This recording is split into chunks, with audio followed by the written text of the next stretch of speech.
जय हिंद दोस्तों। तो जैसा कि आप सभी को पता होगा कि आप सभी की डिमांड पर ही जो 2021 के SSCD में मैथ के प्रश्न पूछे गए हैं, उन प्रश्नों को बारी बारी से सोल्व कर रहे हैं, जिसमें कि आज आपको ये टीचर क्लास है, आप सभी को पता होगा। ठीक है दोस्तों, और आप सभी का एक और डिमांड है कि यहाँ पे रीडिंग का भी प्रश्न करवाएं दोस्तों। तो यहाँ पे आपके शाम में 6 से 7 बजे के लमसम में यहाँ पे एक रीडिंग का भी वीडियो आने वाला। ठीक है दोस्तों, और यहाँ पे सुबह जो कि आपका मैथ का वीडियो आ ही रहा है 6 से 7 बजे के लमसम में, आप सभी को पता है। और याद रहे कि दोस्तों आज से ही आपको शाम में 6 से 7 बजे के लमसम में दोस्तों एक रीडिंग का भी वीडियो आएंगे दोस्तों। तो वीडियो को यहाँ पे देखना बिल्कुल ना भूलें। ठीक है, और आपसे इससे रिक्वेस्ट है कि चैनल पर नए हो तो चैनल को सब्सक्राइब कर लें और साथ ही बेल आइकन को ऑन कर लें, ताकि जो हमारी आने वाली इसी तरह का वीडियो हो वो सबसे पहले आप तक पहुँच सके। ठीक है दोस्तों, तो आइए हम आज की क्लास को शुरू करते हैं। आज की क्लास के आपके स्क्रीन पर पहला प्रश्न है दोस्तों, और आपसे इससे रिक्वेस्ट है कि सारे प्रश्न को अपने आप से भी सोल्व करने का प्रयास जरूर करें, क्योंकि आपके जो एग्जाम में मैथ के प्रश्न पूछे जाएंगे और रीडिंग के प्रश्न पूछे जाएंगे, यही लेवल के प्रश्न पूछे जाएंगे। ठीक है दोस्तों, तो आइए हम आज की क्लास को शुरू करते हैं एक मोटिवेशनल लाइन के साथ। दोस्तों वो मोटिवेशनल लाइन क्या है? कहते हैं कि ना संघर्ष से न तकलीफ तो क्या खाक में जाए जीने में, कि ना संघर्ष से न तकलीफ तो क्या खाक में जाए जीने में, और बड़े बड़े तूफान थम जाते हैं जब आग लगी हो सीने में, जब आग लगी हो सीने में। दोस्तों तो आइए हम शुरू करते हैं। दोस्तों आपके स्क्रीन पर यह पहला प्रश्न है, सभी लोग प्रश्नों को अपने आप से भी सोल्व करने का प्रयास है जो कीजिएगा। प्रश्न कह रहा है कि यदि क्रय मूल विक्रय मूल्य का 84% हो तो लाभ का प्रतिशत कितना होगा, यह हम सभी को बताना। दोस्तों तो यहाँ पे क्रय मूल्य यानी कि उस वस्तु को हमने जितना में खरीदे और विक्रय मूल्य यानी कि उस वस्तु को हमने जितना में बेचे, यहाँ पे दिया हुआ 84% हो तो लाभ का प्रतिशत कितना होगा, ये हम सभी को बताना। दोस्तों तो यहाँ पे दिया हुआ क्या, CP यानी कि कॉस्ट प्राइस यानी कि क्रय मूल्य, और यहाँ पे सेलिंग प्राइस यानी कि दोस्तों यानी कि सेलिंग प्राइस यानी कि विक्रय मूल्य हो गया। ठीक है, और यहाँ पे दोस्तों दिया हुआ है क्रय मूल्य यानी कि क्रय मूल्य यहाँ पे दिया हुआ कितना 84% दिया हुआ। ठीक है, तो 84% यानी कि टोटल जो है ये 100 है। ठीक है ना, टोटल मान लीजिए कि ये 100 रुपया है, ये 100% भी मान सकते हैं। ठीक है, तो जिसमें कि यहाँ पे 84 जो आपका ये क्रय मूल्य हो गया दोस्तों। और यहाँ पे कहा जा रहा है प्रश्नों में कि लाभ है दोस्तों, तो यहाँ पे 84 जो है इस वस्तु का क्रय मूल्य यानी कि खरीदा गया मूल्य है। तो 100 रुपया में इस वस्तु को हम बेचेंगे तो ही लाभ होगा। ठीक है, 100 रुपये में इस वस्तु को हम बेचेंगे तो यहाँ पे लाभ होगा। ठीक है, तो यहाँ पे लाभ देखिए कितना का हो रहा है, यहाँ पे लाभ है यानी कि 80 का वो वस्तु है और 100 में हम बेचें, सॉरी 84 का वो वस्तु है और 100 में हम बेचें तो लाभ कितना का हो रहा है, तो 16 का लाभ हो रहा है। ठीक है, 16 का लाभ हो रहा है, ये 16% भी कर सकते हैं दोस्तों। तो हम सभी को निकालना क्या है कि यहाँ पे लाभ का प्रतिशत। ठीक है, तो यानी कि 16 रुपया का लाभ हो रहा है। अब यहाँ पे इसका निकालना है परसेंटेज दोस्तों। तो आप सभी को पता होगा कि लाभ है और हानि हमेशा किस पे होता है, तो क्रय मूल्य पर ही होता है। लाभ है और हानि याद है कि हमेशा क्रय मूल्य पर ही होता है, यानी कि उस वस्तु को हम जितना में खरीदें उसी पर हमेशा लाभ या हानि निकाला जाता है। ठीक है दोस्तों, तो बातें हम क्या करेंगे, यहाँ पे 84 करेंगे और निकालना है परसेंटेज में, तो यहाँ पे गुना कर दीजिए 100 से दोस्तों, और यहाँ पे कटा लीजिए। तो यहाँ पे 4 चौक 16 और 4 से 21 बार में दोस्तों 84 डिवाइड हो गया। ठीक है, तो ऊपर हो गया आपका 400 है ना, ऊपर हो गया आपका 400 और भागा करेंगे 21 से दोस्तों। तो यहाँ पे 2 बार में नहीं जाएगा तो 1 बार में लगा दीजिए, तो 21 से कम 21 हो गया, यानी कि यहाँ पे 19 आ गया, 190 हो गया। ठीक है, अब यहाँ पे दोस्तों कितना बार में जाएगा, तो यहाँ पे 10 बार में नहीं जाएगा तो यहाँ पे 9 बार में लगाइए। ठीक है, तो यहाँ पे 9 एकम 9 और 9 दूनी 18 हो गया, और यहाँ पे यानी कि शेष 1 आ गया दोस्तों। इसे हम लिख सकते हैं 19 सही, आपका आंसर जो होगा वो पूर्णांक में होगा। ठीक है, तो 19 सही 1/21 होगा। ठीक है, सॉरी हाँ 19 सही 1/21 होगा। देखिए आपका किस ऑप्शन में दोस्तों, तो ऑप्शन नंबर यहाँ ऑप्शन नंबर सी में, सॉरी ऑप्शन नंबर सी में आपका दिया हुआ है 19 सही 1/21%, यहाँ पे हम उल्टा कर दिए थे। ठीक है दोस्तों, तो उम्मीद करता हूँ दोस्तों कि आप सभी को ये प्रश्न समझ में आ गया होगा दोस्तों। चलिए अब हम अगले प्रश्न की ओर चलते हैं। जैसे दोस्तों कि आपके स्क्रीन पे ये सेकंड प्रश्न है, और आप सभी से ये रिक्वेस्ट है कि सारे प्रश्नों को अपने आप से भी सोल्व करने का प्रयास है जरूर कीजिएगा दोस्तों। यहाँ पे सेकंड प्रश्न आप सभी के सामने है कि किसी बॉक्स में 25 पैसे और 10 पैसे के सिक्के 6-5 के अनुपात में रखें। ठीक है, जिनकी धनराशि 226 रुपये है, तो 10 पैसे के सिक्कों की संख्या ज्ञात कीजिए दोस्तों। तो बहुत ही सिंपल सा प्रश्न है, और इस प्रश्न को आप चाहें तो 2 तरीके से सोल्व कर सकते हैं। एक और तरीका आप पैसे को दोस्तों यहाँ पे रुपये में कन्वर्ट करके भी सोल्व कर सकते हैं, और एक और तरीका आप रुपये को पैसे के रूप में भी कन्वर्ट करके सोल्व कर सकते हैं दोस्तों। तो यहाँ पे दिया हुआ क्या, यहाँ पे 25 पैसे और 10 पैसे। ठीक है, 25 पैसे और 10 पैसे, यहाँ पे 25 पैसे है और यहाँ पे 10 पैसे है दोस्तों। और यहाँ पे रेशियो कितना कितना का है, तो 6 और यहाँ पे 5 के रेशियो, यानी कि 25 पैसे के सिक्के यहाँ पे 6 है और 10 पैसे के सिक्के यहाँ पे 5 है। ठीक है, तो यहाँ पे दोस्तों टोटल यहाँ पे रुपये कितना होगा, तो 25 छक्के यहाँ पे 150 पैसा हो गया ये, और यहाँ पे 10 पचे 50 पैसा हो गया ये, ठीक है। तो टोटल यहाँ पे ऐड करेंगे तो कितना होगा, टोटल आपका होगा ये 200 पैसा हो गया, ठीक है।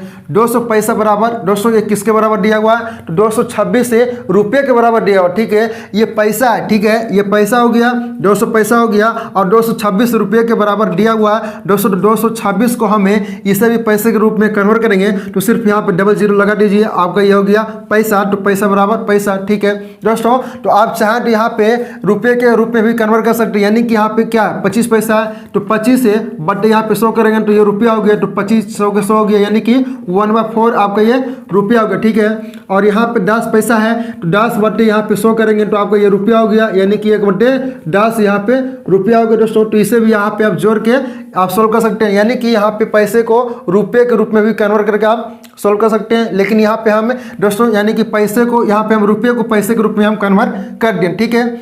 उसके बाद यहाँ पे दोस्तों हम सही को निकालना क्या है कि यहाँ पे निकालना है 10 पैसे के सिक्कों की संख्या, ठीक है। तो 10 पैसे के सिक्कों की संख्या कितनी है, 5 है दोस्तों। तो यहाँ पे निकालना है 5 का मान, ठीक है। तो यहाँ पे 5 रेशियो बराबर, यानी कि यहाँ पे कितना हो गया, यहाँ पे हो गया आपका दोस्तों 22,600 बटे यहाँ पे करेंगे 200, ठीक है। और यहाँ पे दोस्तों गुना करेंगे 5 से, क्योंकि 5 सिक्के यानी कि दोस्तों यहाँ पे 10 पैसे के 5 सिक्के हैं, ठीक है। तो यहाँ पे 5 का मान निकालना है, ठीक है। 10 पैसे के कितने सिक्के वो निकालना है, ठीक है। तो यहाँ पे कटा लीजिए, 2 डबल जीरो से डबल जीरो कैंसिल हो गया, 2 से दोस्तों ये 100, यहाँ पे 13 बार में गुना कर दीजिए, यहाँ पे 113 गुना 5 करेंगे तो कितना आ गया, यहाँ पे 5 या 15 और यहाँ पे दोस्तों हो गया 6 और यहाँ पे 5, यानी कि 565, ठीक है। 565 जो होगा दोस्तों वो आपका 10 पैसे के सिक्कों की संख्या होगा। देखिए 565 किस ऑप्शन में, तो आपका ऑप्शन नंबर ए में है ना, ऑप्शन नंबर ए में दिया हुआ, ठीक है। ऑप्शन नंबर ए जो है इस प्रश्न का करेक्ट आंसर होगा दोस्तों। उम्मीद करता हूँ कि आपसे ये प्रश्न बहुत ही अच्छी तरीके से समझ में आ गया होगा, और जब कभी भी इस टाइप का प्रश्न आएगा तो उसे आप आसानी से सोल्व कर लेंगे दोस्तों। तो चलिए अब हम अगले प्रश्न की ओर चलते हैं। जैसे दोस्तों कि आपके स्क्रीन पर तीसरा प्रश्न कह रहा है यहाँ पे कि एक व्यक्ति ने अपने बेटों ए, बी और सी के बीच 45,000 और 18,000 की 2 अलग अलग राशियों का वितरण किया, ठीक है। 45,000 की पहली राशि को 3:7:5 के अनुपात में और 18,000 की दूसरी राशि 4:2:3 के अनुपात में बांटा गया है। ए और सी को मिली राशियों का अंतर क्या है, ये हम सी को निकालना दोस्तों। तो बहुत ही सिंपल सा प्रश्न है, ऐसे प्रश्न को आप मात्र 30 से 40 सेकंडों में कर सकते हो, ठीक है दोस्तों।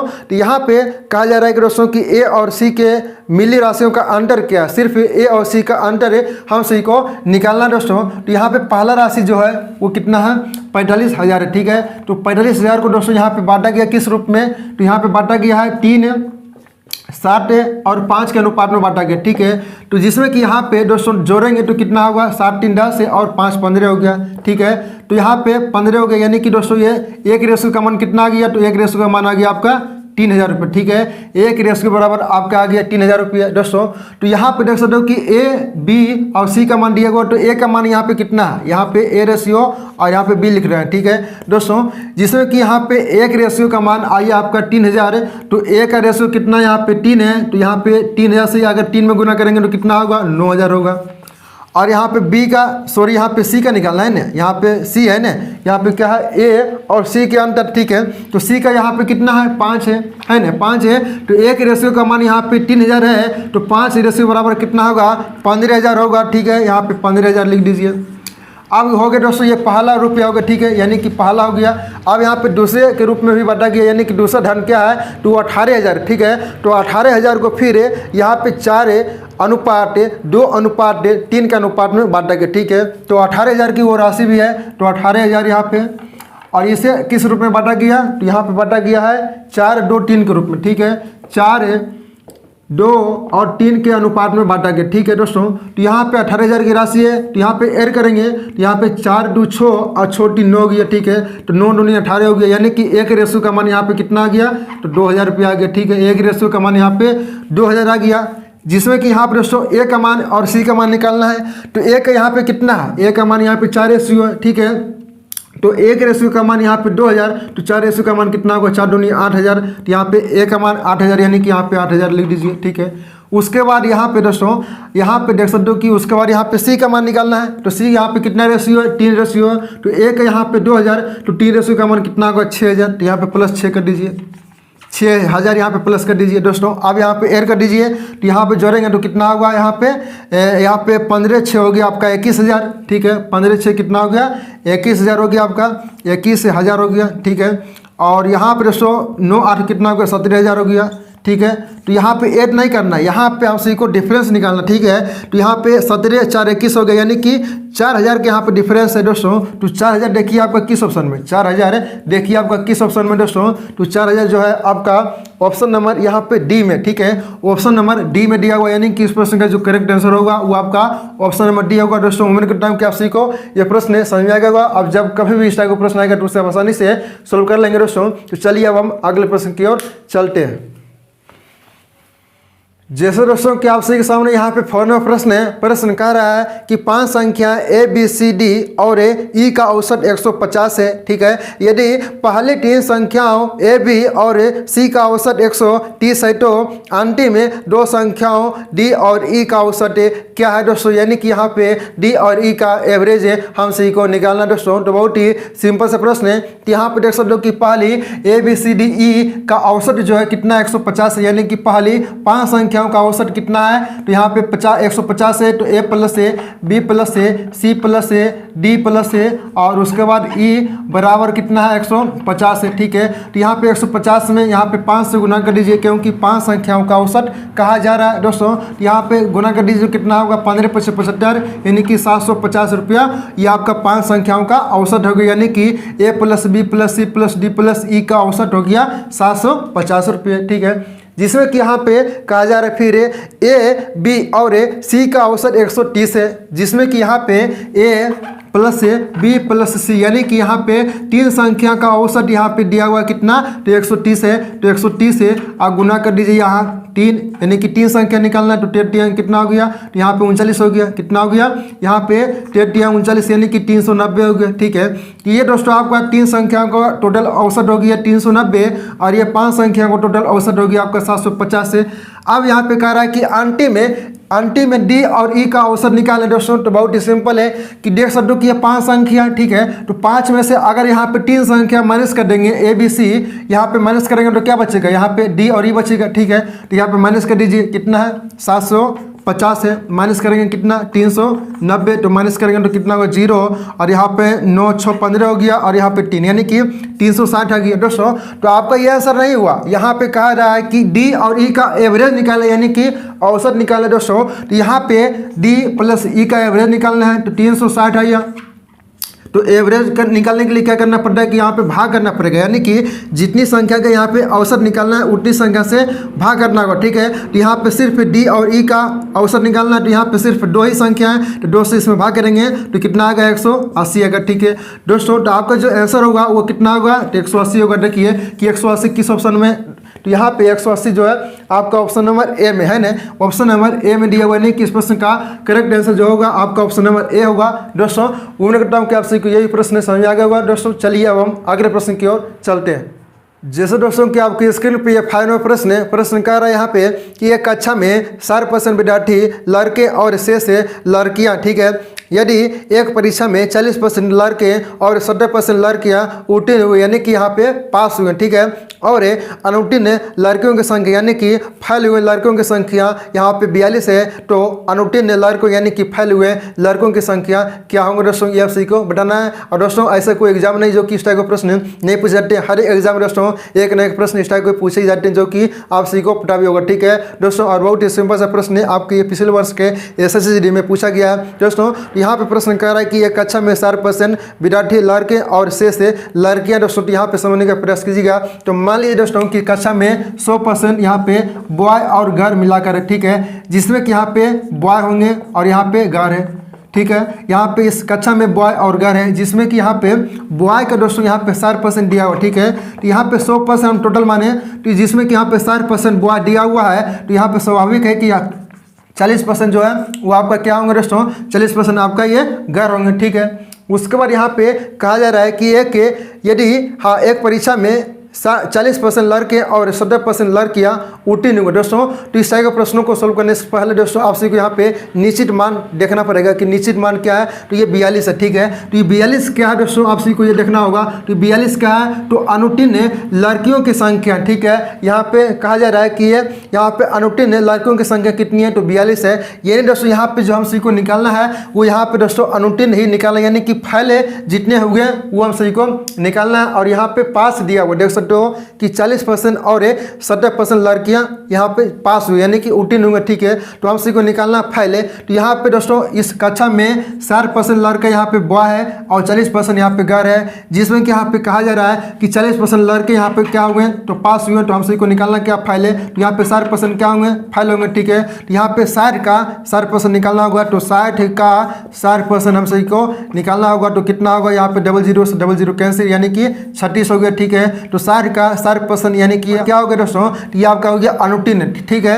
उसके बाद यहाँ पे निकालना है यहाँ पे घर का।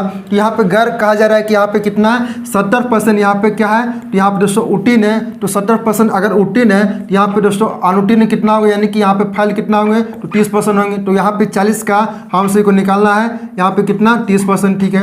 यहाँ पे 30% निकाल दीजिए। तो 00 से 00 कैसे, यानी कि कितना हो गया, तो 12 हो गया, ठीक है। ये 12 हो गया दोस्तों, ये निकल गया यहाँ पे अनुत्तीर्ण, ठीक है। ये फैल का रेशियो निकल गया, ठीक है, क्योंकि यहाँ पे निश्चित मान जो है ये फैल ही दिया हुआ, यानी कि अनुत्तीर्ण लड़कियों की जो संख्या वो 42 दिया हुआ, ये निश्चित मान है, ठीक है। तो यहाँ पे फैल, इसी से पता चला कि फैल हम सभी को निकालना है। तो फैल का यहाँ पे रेशियो निकाल दिया, ठीक है। यहाँ तक समझ में आ गया होगा दोस्तों। अगर किसी प्रकार की डाउट है तो नीचे कमेंट सेक्शन में जरूर उठाइएगा। इस प्रश्न को हम अगले वीडियो में भी इंक्लूड कर सकते हैं, ठीक है दोस्तों। उसके बाद यहाँ पे आगे कहा जा रहा है कि अनुत्तीर्ण लड़कियों की संख्या क्या, ठीक है। अनुत्तीर्ण लड़कों की संख्या क्या, सॉरी। तो यहाँ पे दोस्तों निकालना अनुत्तीर्ण। तो यहाँ पे 12 रेशियो का मान, यहाँ पे ध्यान दें कि 12 रेशियो का मान यहाँ पे दिया हुआ क्या, तो यहाँ पे दोस्तों दिया हुआ 42, यहाँ पे दिया हुआ 42, क्योंकि अनुत्तीर्ण जो है ये कितना 42 है। हम सभी को निकालना क्या है, यहाँ पे 36 रेशियो का मान, क्योंकि यहाँ पे निकालना है अनुत्तीर्ण यानी कि अनुत्तीर्ण लड़कों की संख्या। तो यहाँ पे कितना 36 है, तो 36 रेशियो का मान निकालना है। तो यहाँ पे 42 बटे 12 अगुना 36 है, तो 36 है और 42 यहाँ कितना होगा, तो 126 होगा, ठीक है। तो 126 हो गया, यानी कि 3 दूनी 6 और 3 चौक 12, यानी कि 126 जो है वो अनुत्तीर्ण लड़कों की संख्या आ गया, ठीक है। तो अनुत्तीर्ण लड़कों की संख्या यहाँ पे कितना 36 रेशियो, तो 36 रेशियो का मान कितना आ गया, तो यहाँ पे 126 आ गया, ठीक है। देखिए 126 से किस ऑप्शन में दोस्तों, तो 126 जो है आपका ऑप्शन नंबर डी में है ना। ऑप्शन नंबर डी में दिया हुआ 126 से दोस्तों, यानी कि 36 रेशियो का मान आपका 126 आ गया और 126 से आपका ऑप्शन नंबर डी में दिया हुआ है। उम्मीद करता हूँ दोस्तों कि आप सभी को ये प्रश्न समझ में आ गया दोस्तों। चलिए अब हम अगले प्रश्न की ओर चलते हैं। जैसे दोस्तों कि आप सभी के सामने यहाँ पे अगला प्रश्न कह रहा है कि ब्याज वार्षिक रूप से चक्रवृद्धि होने पर 1600 की धनराशि पर 15% की ब्याज दर से 2 वर्षों में प्राप्त होने वाला चक्रवृद्धि ब्याज गैर कीजिए। यानी दोस्तों हम सभी को यहाँ पे CI का मान निकालना दोस्तों। अबाउट दिसंबर से प्रश्न देख सकते हो कि ये प्रश्न आपके पिछले वर्ष के SSCD में पूछा गया दोस्तों, और आपके आने वाले एग्जामों में यही लेवल के प्रश्न पूछे भी जाएंगे दोस्तों। तो यहाँ पे पहले जो प्रश्न दिया हुआ है उसे हम लिख लेंगे। तो यहाँ पे 1600 क्या है दोस्तों, तो ये प्रिंसिपल यानी कि यहाँ पे मूलधन जो है वो 1600 रुपया दिया हुआ, ठीक है। उसके बाद यहाँ पे क्या दिया हुआ है 15%। तो 15% क्या है, तो आपका दर है, और आप सभी को पता है कि सारा खेला जो है वो दर पर ही होने वाला, ठीक है। तो 15% जो है वो आपका दर है, ठीक है। उसके बाद इसमें दोस्तों आपका समय जो है वो कितना है, तो 2 वर्षों के लिए। और हम सभी को निकालना क्या है, तो CI निकालना, यानी कि कंपाउंड इंटरेस्ट है हम सभी को यहाँ पे निकालना, ठीक है दोस्तों। तो यहाँ पे आप सभी को पता है कि सारा खेल जो है वो दर पर ही होने वाला दोस्तों। यहाँ पे 15%, तो यहाँ पे दोस्तों R का मान हम यहाँ पे निकाल सकते हैं 15/100 करेंगे। तो 15 आप 5 से 20 बार में, ठीक है। जैसे कि आप सभी को पता होगा कि ऊपर वाले क्या होता है, तो ये CI हो गया, ठीक है। ये आपका ब्याज हो गया, और नीचे ये वाला क्या होता है, तो ये मूलधन हो गया, ठीक है दोस्तों। तो हम सभी को निकालना क्या, यहाँ पे पहले P लिखेंगे, उसके बाद A लिखेंगे, यानी कि यहाँ पे मूलधन है और मिश्र धन निकालना, ठीक है। तो जिसमें कि यहाँ पे नीचे क्या है, ये P है, यानी कि आपका ये 20 हो गया मूलधन है, और मिश्र धन क्या होता है, मूलधन प्लस ब्याज होता है। आप सभी को बता चुके हैं कि मिश्र धन बराबर क्या होता है, मूलधन प्लस ब्याज होता है, ठीक है दोस्तों। तो यहाँ पे 20 है और यहाँ पे 3 जोड़ेंगे तो कितना होगा, 28 हो गया। आप देखेंगे कि कितना वर्ष है, ठीक है। तो यहाँ पे 2 वर्ष है, तो चाहे तो इसे आप 2 बार लिख सकते हैं, या आप चाहें तो इसे दोस्तों स्क्वायर भी कर सकते हैं, क्योंकि यहाँ पे 2 वर्ष है, तो यहाँ पे स्क्वायर कर दीजिए। तो यहाँ पे 20 का स्क्वायर 400 और टैक्स का इसका कितना होता है 529 होता है, जो कि आप सभी को पता होगा। ठीक है दोस्तों, तो यहाँ पे यानी कि ये पी हो गया और ये ए हो गया। ठीक है, यानी कि अमाउंट हो गया और ये प्रिंसिपल हो गया, और अंडर करेंगे तो क्या निकलेगा, हमारा CI निकलेगा। क्योंकि आप सभी को पता है कि ब्याज बराबर क्या होता है, मिश्रधन माइनस मूलधन होता है। ब्याज बराबर क्या होता है, मिश्रधन माइनस मूलधन होता है। यहाँ पे अंतर करेंगे तो कितना अंतर आएगा, 129 का अंतर आ गया, यानी कि 129 से यूनिट है। ठीक है, ये आपका ब्याज नहीं हुआ, ये आपका आंसर में नहीं होगा। ठीक है, ये ब्याज है लेकिन ये यूनिट में। ठीक है दोस्तों, तो हम सी को निकालना क्या, यहाँ पे CI का मान निकालना है, जिसमें कि यहाँ पे अब आप सी को क्या बताएं कि जो दिया है उसे तुलना और जो निकालना है उसे गुना। दोस्तों यहाँ पे दिया हुआ क्या 1600 की ये राशि है, तो 1600 क्या है, ये मूलधन है। तो यहाँ पे मूलधन कितना निकालना है, यहाँ पे 400,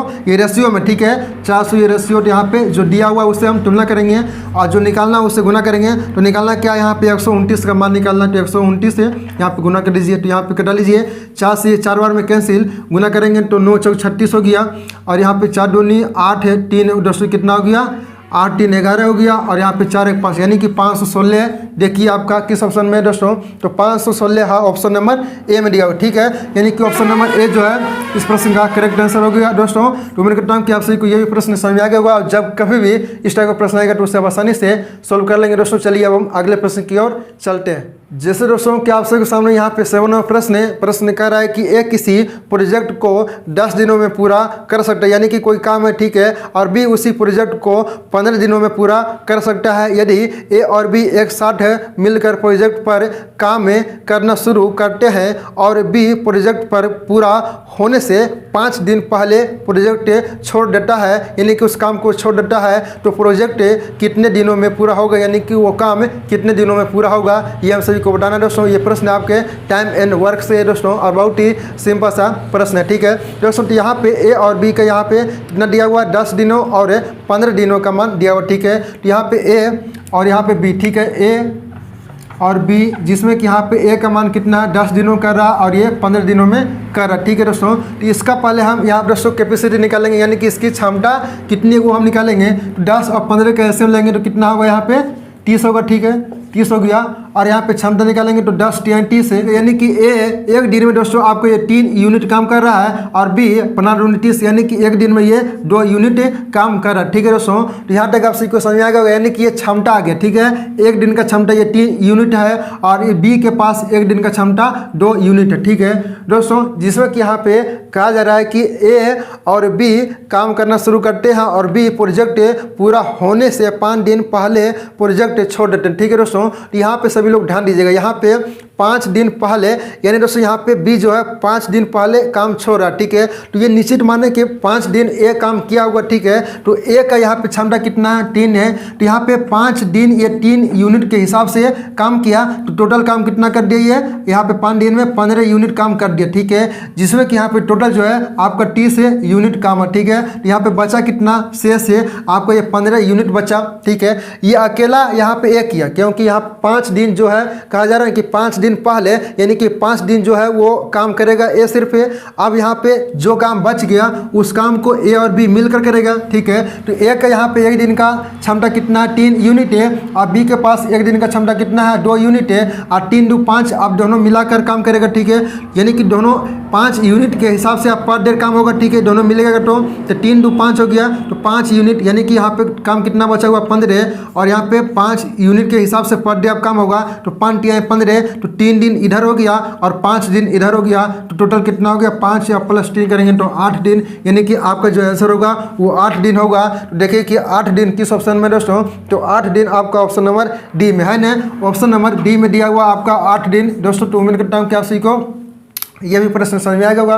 दोस्तों चलिए अब हम अगले प्रश्न की ओर चलते हैं। जैसे दोस्तों कि आप सभी के सामने यहाँ पे अगला प्रश्न कह रहा है कि एक रॉकिंग चेयर 10% के लाभ पर बेची गई। ठीक है, यदि इसे 80 रुपया अधिक के मूल्य पर बेचा जाता तो 15% का लाभ होता, तो कुर्सी का क्रय मूल्य यानी कि खरीदा गया मूल्य रुपये में कितना है, यह हम सभी को बताना। दोस्तों यहाँ पे प्रश्न में कहा जा रहा है कि 10% के लाभ है और 15% का यहाँ पे लाभ। ठीक है, तो यहाँ पे पहले 10% का लाभ और फिर यहाँ पे 15% का लाभ, कि यहाँ पे बीच का डिफरेंस कितना का दोस्तों, तो यहाँ पे 5 का डिफरेंस है। ठीक है, तो यही 5% के बराबर ये 80 रुपया अधिक दिया हुआ। ठीक है, 5% के बराबर ही 80 रुपये ये दिया हुआ, ठीक है दोस्तों। तो हम सभी को निकालना है यहाँ पे 100% का मान, क्योंकि यहाँ पे क्रय मूल्य निकालना दोस्तों। तो क्रय मूल्य यानी कि हमेशा खरीदा गया मूल्य वो 100% के बराबर होता है, ठीक है। तो 100% का मान हम सभी को निकालना है। तो सिंपल सा है, तो यहाँ पे 80/5 करेंगे और गुना यहाँ पे 100 कर दीजिए। तो यहाँ पे 16×5 80 हो गया,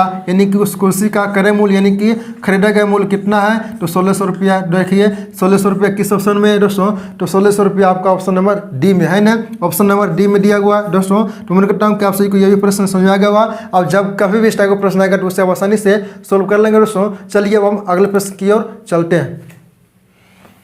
जैसे दोस्तों कि आप सभी के सामने यहाँ पे अगला प्रश्न है, और ये भी प्रश्न आपके पिछले वर्ष के SSCD में पूछा गया, ठीक है दोस्तों। तो यहाँ पे प्रश्न कह रहा है कि 5 व्यक्तियों की औसत आयु 28 वर्ष है, ठीक है। यदि उनमें से एक को हटा दिया जाता है तो औसत में 2 वर्ष की कमी हो जाती है, तो हटाए गए व्यक्तियों की औसत आयु कितनी है दोस्तों। याद है कि आपके एग्जाम में दोस्तों एक न एक प्रश्न एवरेज से जरूर पूछे जाएंगे, ठीक है। और ये भी प्रश्न आपके पिछले वर्ष के SSCD में ही पूछा गया, ठीक है दोस्तों। और बहुत ही सिंपल से प्रश्न पूछा गया, यहाँ पे देख सकते हो कि यहाँ पे 5 व्यक्तियों की औसत आयु 28 वर्ष दिया हुआ, ठीक है दोस्तों। इस प्रश्न को आप 2 तरीके से सोल्व कर सकते हैं। एक वो तरीका आप यहाँ पे कुल औसत निकाल कर, और एक वो तरीका बिना कुछ लिखे भी, ठीक है दोस्तों। तो हम दोनों तरीका हम बताने वाले हैं। जैसे कि यहाँ पे टोटल औसत यहाँ पे कितना होगा, तो 5 व्यक्तियों की औसत आयु 28 वर्ष दिया हुआ, ठीक है। तो यहाँ पे टोटल औसत आयु कितना होगा, तो 28 से 25 140 हो गया, ठीक है।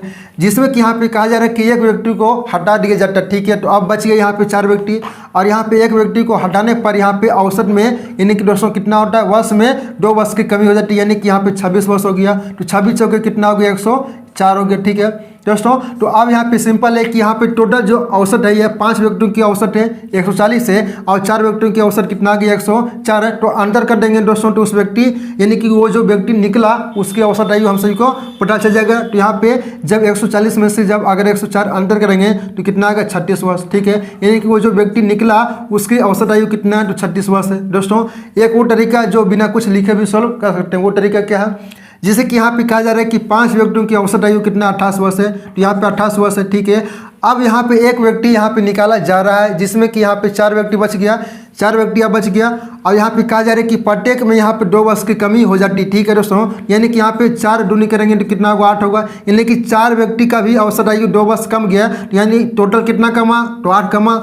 8 कब कमा, उसके जाने पर कमा। यहाँ पे 8 ऐड कर दीजिए तो कितना होगा, यहाँ पे 200 कितना हो गया, 36 हो गया ना, यहाँ पे 36 वर्ष आ गया। यानी कि आप चाहें तो बिना कुछ लिखे भी सोल्व कर सकते हैं दोस्तों। तो मैं कहता हूँ कि आप सभी को ये दोनों तरीका समझ में आ गया दोस्तों। चलिए अब हम अगले प्रश्न की ओर चलते हैं, ठीक है। जैसे दोस्तों कि आप सबके सामने यहाँ पे अगला प्रश्न है, और ये आज की क्लास का ये आखिरी प्रश्न है, ठीक है दोस्तों। तो यहाँ पे प्रश्नों को अपने आप से भी सोल्व करने का प्रयास है जो कीजिएगा। प्रश्न कर रहा है कि 5000 की राशि 9% वार्षिक के साधारण ब्याज पर कितने समय में 6800 की राशि हो जाएगी दोस्तों। तो ये सिंपल इंटरेस्ट का प्रश्न यानी कि साधारण ब्याज के ये प्रश्न है दोस्तों। तो आप सभी को फॉर्मूला पीछे कई बार बता चुके हैं कि मिश्र धन बराबर क्या होता है, मिश्र धन बराबर क्या होता है, मूलधन प्लस ब्याज होता है, जो कि आप सभी को पता भी होगा, ठीक है दोस्तों। तो हम सभी को यहाँ पे निकालना है ब्याज बराबर दोस्तों। यहाँ पे इस फॉर्मूले से दोस्तों आप 3 फॉर्मूला का इस्तेमाल कर सकते हैं। तो एक हो गया आपका मिश्र धन बराबर मूलधन प्लस ब्याज हो गया। अगर यहाँ पे ब्याज बराबर पूछे तो ब्याज बराबर क्या होगा, मिश्र धन होगा, और माइनस क्या होगा, मूलधन होगा, ठीक है ना। तो यहाँ पे दोस्तों यहाँ पे ब्याज बराबर हो गया क्या, मिश्र धन माइनस से मूलधन हो गया, ठीक है। तो यहाँ पे दोस्तों जो यहाँ पे कहा जा रहा है कि 6800 की राशि हो जाएगी दोस्तों। तो याद है कि मिश्र धन को पकड़ने का तरीका यही है कि हो जाएगी, यानी कि अगर यहाँ पे लगे कि वो राशि बढ़ रहा है दोस्तों, तो जो बढ़ रहा है यानी कि हो जाएगी दोस्तों। तो इस टाइप का अगर प्रश्न का है तो आपका जो आंसर वो होगा वो आपका मिश्र धन होगा, ठीक है। जो आपका होगा वो मिश्र धन होगा, ठीक है। तो यहाँ पे दोस्तों हम सभी को निकालना है कि यहाँ पे क्या, तो यहाँ पे निकालना है ब्याज, ठीक है ना, यानी कि ऐसा ही निकालना है। और मिश्र धन कितना दिया हुआ, तो 6800 की राशि दिया हुआ, यानी कि हो जाएगी, मतलब वो मिश्र धन दिया हुआ, ठीक है। और मूलधन कितना दिया हुआ यहाँ पे शुरुआत में 5000, ठीक है। यहाँ पे अंतर कर दीजिए। यहाँ पे जब अंतर करेंगे तो 0 0 यहाँ पे 8 है, और यहाँ पे कितना आएगा, तो 1 आएगा, यानी कि 1800 ये आपका क्या है, तो ये आपका हो गया ब्याज, ठीक है दोस्तों। तो अब यहाँ पे ब्याज हो गया, तो ब्याज बराबर क्या होता है आप सभी को पता है, तो 1800 ब्याज बराबर मूलधन, यहाँ पे कितना दिया हुआ है, मूलधन यहाँ पे दिया हुआ है 5000 की राशि, ब्याज बराबर मूलधन गुने दर, यानी कि दर यहाँ पे हम सभी को क्या निकालना है, यहाँ पे दर 9% दिया हुआ, ठीक है। तो यहाँ पे बर्थडे क्या करेंगे, 100 करेंगे, यहाँ पे कटा लीजिए। तो 00 से 00 कैंसिल, 9 से ये 2 बार में, ठीक है, 200 हो गया। 00 से 10 से 10 कैंसिल, और 5 से ये 4 बार में, ठीक है। तो यानी कि 4% आपका, सॉरी 4 वर्ष हो गया, 4 वर्ष आपका ये आंसर हो गया, ठीक है दोस्तों। 4 वर्षों में आपका जो है वो 6800 की राशि हो जाएगी, यानी कि मिस डन हो जाएगी दोस्तों। तो मैंने कहता हूँ दोस्तों कि आपसे ये प्रश्न समझ आ गया। देखिए 4 वर्ष आपका किस ऑप्शन में, तो ऑप्शन नंबर बी में दिया हुआ, ठीक है। तो इस प्रश्न का करेक्ट आंसर आपका ऑप्शन नंबर बी होगा दोस्तों। तो मैंने कहता हूँ कि आज की क्लास में जितने प्रश्न आपसे को समझाएं, सारे प्रश्न आपसे को अच्छे समझ आएगा दोस्तों। अगर अभी भी किसी बात की डाउट है नीचे कमेंट सेक्शन में जरूर उठाएगा, उसका रिप्लाई हम अवश्य करेंगे दोस्तों। तो हम मिलते हैं शाम में दोस्तों रीजनिंग के प्रश्नों के साथ। जब तक के लिए जय हिंद, जय भारत।